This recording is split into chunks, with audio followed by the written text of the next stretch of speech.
and there was always usually 2 on it, because somebody was kind of like listening out, a listen out, okay, while they drive, because deuce mouse makes so much noise you wouldn't hear nothing anyway. Right.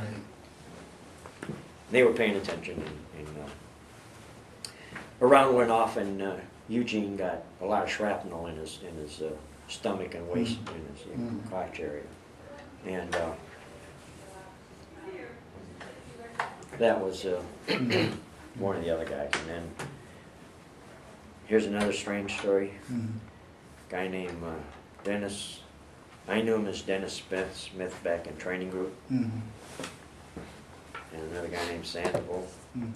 They came in there late in April as part of the relief force. Right. They were going to start, all those guys that had spent a lot of time there, they were going to start moving us out, and they were going to start bringing new guys in. The siege had started winding down. Okay. And they never declared the siege officially over. Okay. It went on for quite some time after that. Okay. But these 2 guys came over, and I knew him back in training group as Dennis Smith. Okay. And he ends up coming over there in April, sometime in late March, early April, as part of the relief force. And we're going to, rotate guys out of there. Right. And his name is now Dennis Thorpe. Oh. And I said, Dennis, what happened? Did you get married and take her name, or what's going on, And he said, he just laughed, and he says, no. He said, I was adopted by my stepfather. Oh, okay. And I said, oh, really? He says, yeah. I said, oh, that's cool. April 15th, a rocket came in, landed right on top of him in Sandoval. Wow. And there was, this is the gruesome side of the war. Right, right. You're going around picking up body parts and putting them in a bag, Right. Not knowing who's who. Right. Very difficult. Yeah. Very sad. Yeah, that's true. You're the guy been there 15 days, Right. And his father just adopted him. Crappy stories sometimes, Yeah. Just really bad stories. Yeah, I hear you. I hear you. Just, Yeah. So you were in country for about 12 months? Yeah. About 12 months? Yeah, actually 11 and a half. 11 and a half. Okay. Oh, probably. We have someone else waiting, but I want to make sure we capture all the essence of what you got.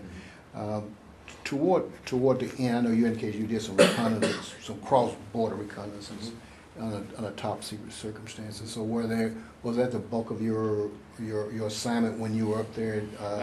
Yeah, I don't know if you want to call it good, bad, or indifferent.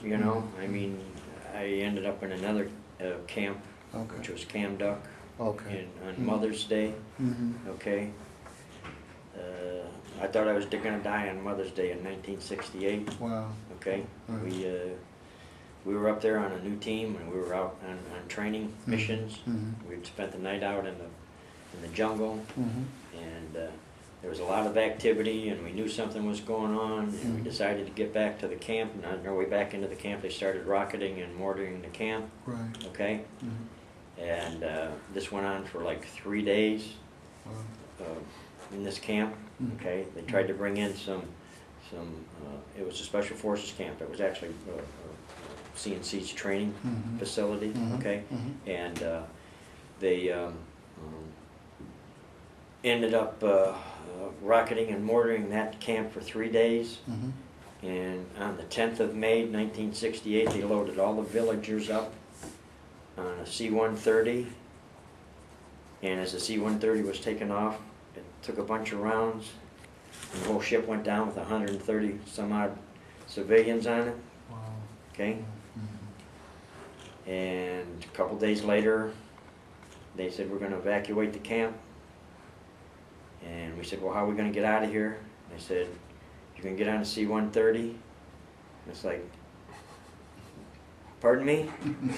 Right. You got to be shitting me, right? Right.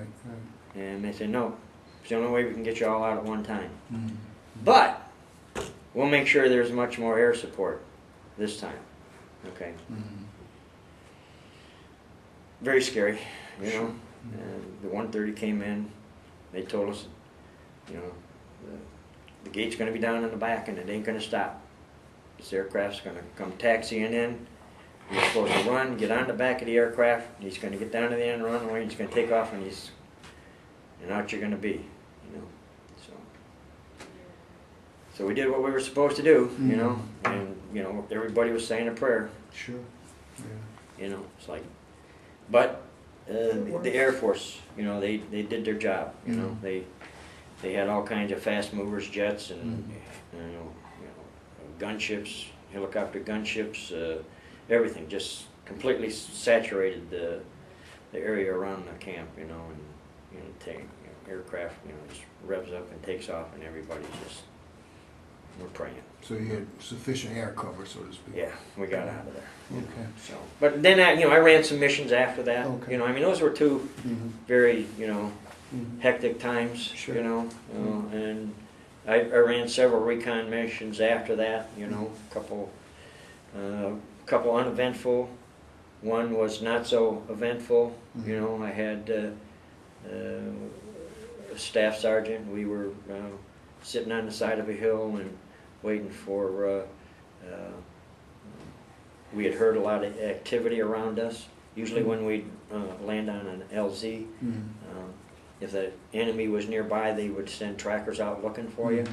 So we'd move a little while and then we would sit down and we would wait to see if anybody tries to catch up on us, you know. Set out some M14 little toe popper mines that we used to have and stuff. We'd set them on the trail behind us, and they were kind of like, if anybody came up, we'd know it if they happened to step on them, you know. That's hopefully what would happen. Sure. And we were sitting on the side, and you know, a small group of NVA come up on us, and we saw them. Okay, but like I said, we don't. As a recon, you don't want to make contact. Right. Because if there's one or two, there's probably more. Sure. So the idea is not to make contact. So we're watching, okay, and they were very observant. They spotted us.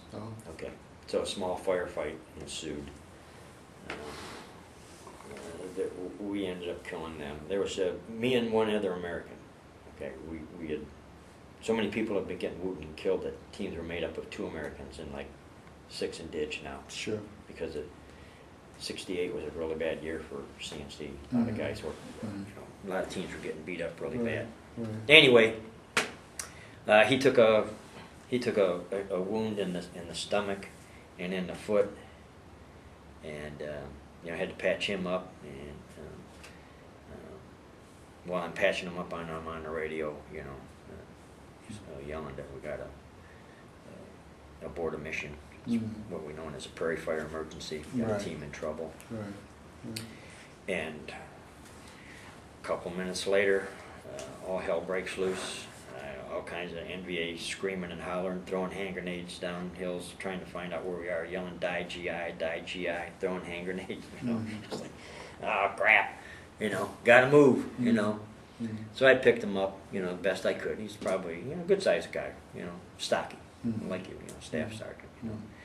And down the hill we went. We've got prearranged, you know, evacuation, how we're going to get out. Sure. You know, when we're sitting there, we're discussing if something happens, this is what we got to do. We got a stream bed over here. We can go this way, or we can head down. Well, if you've ever heard anything about Vietnam jungles, which I'm sure you have, they're very thick, and sometimes it's not easy to find a place for a helicopter to land and get you out. Okay, and unfortunately, we didn't have that, and so we ran for about a half hour. They were chasing us. They never did catch up, but I finally found a spot that had an opening. It wasn't more than 10 or 15 in diameter, and it was. I finally could see blue sky. So I get on the radio, and I'm, you know, in communications with a helicopter, and I can hear the helicopter, you know. And of course, how do you explain to a helicopter where you are when you're in a jungle, right? It's practically impossible. Right. You know?